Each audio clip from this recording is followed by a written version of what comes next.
네, 시청자 여러분, 구독자 여러분, 100원, 200원 후원해 주시는 후원자분들께 감사의 말씀을 드리면서 오늘 집에 가면서 방송을 켰습니다.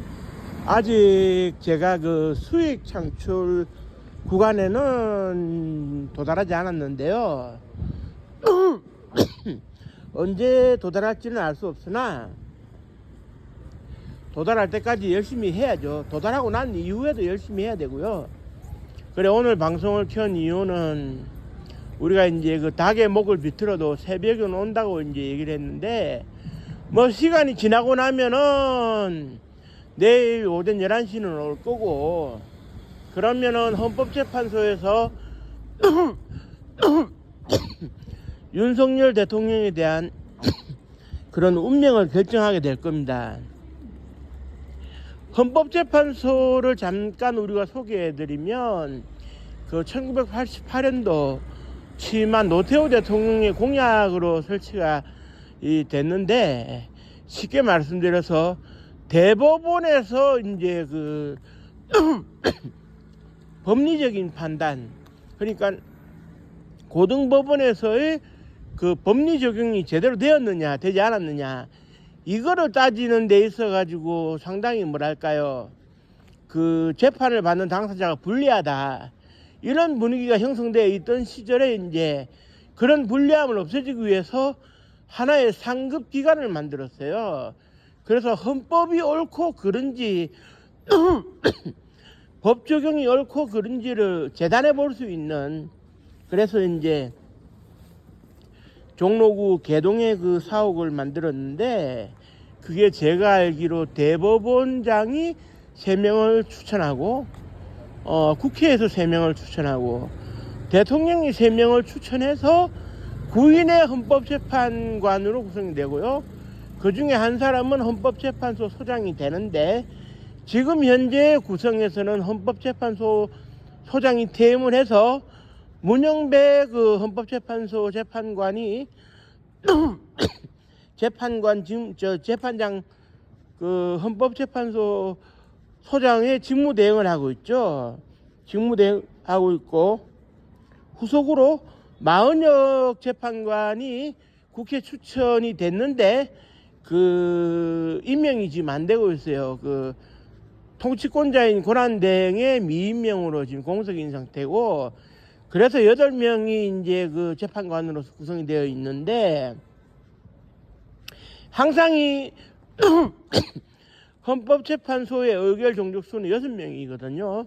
그래서 6명이 의견이 일치하면 그 결론이 나는 겁니다.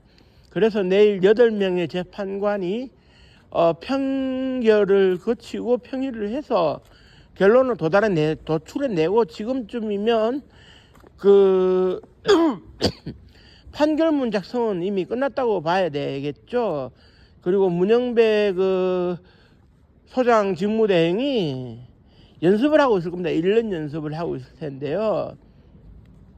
그 대략 한 20에서 25분 정도 소요되는 시간에 이제 선고가 이루어지고 주문이 낭독될 텐데, 일단은 여기서 6명 이상의 재판관이 의견일치를 보면 그 결론이 나는 것이고, 그 결론에 따라 파면 아니면 기각이 될 텐데요. 각하는 될 가능성이 없어 보입니다. 왜냐하면 각하의 경우에는 모든 이 법 절차가 잘못됐으니 헌법재판소에 따지러 올 것이 못 된다 할 때 이제 각하기 때문에, 지금 헌법재판소에서는 헌법재판소에서 따질 수 있다 해가지고 11차례의 공개 변론을 했습니다. 이거는 결국 뭐냐, 기각이냐 파면이냐를 결론을 내겠다 이 얘기거든요. 그래서 내일은 기각 또는 파면이 나올 걸로 보고요. 다만 이렇게 8명의 헌법재판관이 의견일치를 안 해도 됩니다. 의견일치가 안 될 때는 기각이 되는 수도 있어요. 실제로 그 과거에 그 박근혜 정부에서 그 통합진보당 해산 심판 청구에서는 김희수 재판관이 혼자서 그 통합진보당 해산을 반대를 했어요. 그래서 기각을 해서 결과가 좀 다르게 나온 적이 있었는데 일단은 일치가 많이 된 의견이 주 의견이 되는 것이고, 한두 사람이 다르게 의견을 내면 그거는 소수 의견으로 발표가 되겠죠. 그런데 이제 제가 드리고 싶은 얘기는, 어떠한 결론이 헌법재판소에서 내려지든 헌법재판소의 상위 기관이 없기 때문에 그것이 이제 그 주문을 선고하는 그 순간 법적 효력을 가지게 됩니다. 통상적으로 이제 법원에서는 주문을 선고하고 판사가 형식적이나마 땅땅땅을 해야 되는데, 헌법재판소는 그 누구의 처벌을 목적으로 하는 곳이 아니기 때문에 땅땅땅이라는 형식적인 절차는 없고, 주문을 읽게 되면 그 효력이 발생을 하고요. 그 효력 발생에 따라서 대통령이 이제 그 직무가 완전 정지되고 수업이 되든지 복귀를 하든지 이렇게 되겠죠. 그런데 이제 헌법재판소의 상위 기관이 없다 보니까 헌법재판소의 결론은 그대로 받아들여져야 되는데, 지금 이제 그 광장에 머물고 있는 윤석열 대통령 거취에 대해서 입장이 다른 사람들이 헌법재판소의 결론을 좀 이제 자기들 입장에서는 받아들이기 어려울 수 있다라고 이제 그 좀 뉘앙스를 풍기는 게 있더라고요. 물론 뭐 윤석열 대통령의 지지 여부에 따라서 이제 그 다르겠지만, 입장이 다르겠지만, 중요한 것은 이렇게 봐야 됩니다. 헌법재판소가 준엄한 결론을 내려주면 국민들은 거기에 따라야 됩니다. 헌법재판소가 부정당하고 헌법재판소의 결론이 국민들로부터 외면을 당한다면 이 나라 법치국가로서의 존재는 무의미해지는 것이고요. 헌정 중단에 이은 무정부 상태가 될 수 있는 거죠. 그거를 막기 위해서 헌법재판소가 가동이 되는 건데, 과거 노무현 대통령 탄핵 문제, 박근혜 대통령 탄핵 문제에 있어서도 결국은 당일날은 그래도 요동을 쳤어요. 지지 입장 표명에 따라 가지고 당일날 요동을 친 것은 제가 기억이 나는데, 당일날 그 어떤 결론이 나고 이제 요동을 친다 해도 그 다음 날이면 우리가 또 이렇게 그 또 받아들일 수 있는 부분은 받아들이고 넘어갔거든요. 그렇기 때문에 이제 내일도 하루 종일 들썩일 수 있다는 것은 저도 이해를 합니다만은, 어떤 결과가 나오든지 간에 이제 그 하루 들썩이는 것으로 끝이 나야지, 하루가 아니고 뭐 1년 365일 광장에서 들썩인다면 국가는 의미가 없어지는 거 아니겠습니까? 우리는 지금 직접민주주의를 하는 게 아닙니다. 스위스 같이 직접민주주의를 하는 게 아니고 대의민주주의를 하고 있고, 그래서 이제 그 국민을 대표해서 그 국회의원을 선출하고 국회에서 정부를 견제하도록 되어 있어요, 행정부를.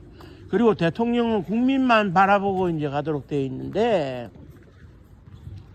저는 그 별다른 입장 표명을 하고 싶지 않아요. 제가 여러 차례 방송에서 그 윤석열 대통령의 계엄 선포가 좀 부적절했다 라는 입장 표명을 한 사실은 있으나 저 역시 국민의 한 사람으로서, 그리고 저는 또 저기 광장에 나가지 않는 입장에서 내일 헌법재판소의 결과를 지켜보고 이 결론이든 저 결론이든 저는 받아들일 겁니다. 더 이상 불행해지는 대한민국을 막기 위해서. 그리고 복귀한다면 윤석열 대통령의 건승을 빌어주고 조속히 헌법이 개정되어서 87년 체제를 극복할 수 있는 기틀이 마련돼야 될 것이고, 파면이 확정된다면 조기 대선에서 이제 그 또 한 표를 또 찍어서 대통령을 누구를 또 뽑으면 되는 것이죠. 우리 국민들은 항상 이렇게 슬기롭게 모든 게 극복이 가능했는데 그 지혜를 10분 발휘해 가지고 그 어떠한 불상사가 일어나지 않도록 해야 될 겁니다. 우리 국민들은 그렇게 할 거라고 믿고 있어요. 물론 저기 너무 그 극우나 극자나 대척점에 서 있는 사람들이 좀 문제긴 한데요. 결국 그 헌법재판소의 준엄한 심판을 국민들이 모두가 이제 받아들일 때 국가는 또 안정화가 되는 거 아니겠습니까? 그러니까 우리 모두 내일 차분한 마음으로 헌법재판소의 선고를 지켜보고 결론을 승복하는 자세를 가질 때 우리 모두가 안정을 되찾을 수 있다고 저는 생각을 하고요.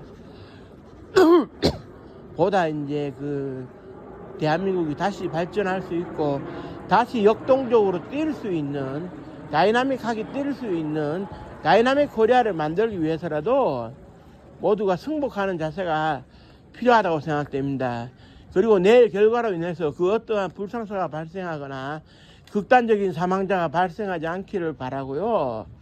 제발 아무 일 없이 지나갔으면 하는 바람으로 오늘 방송을 여기서 마치도록 하겠습니다.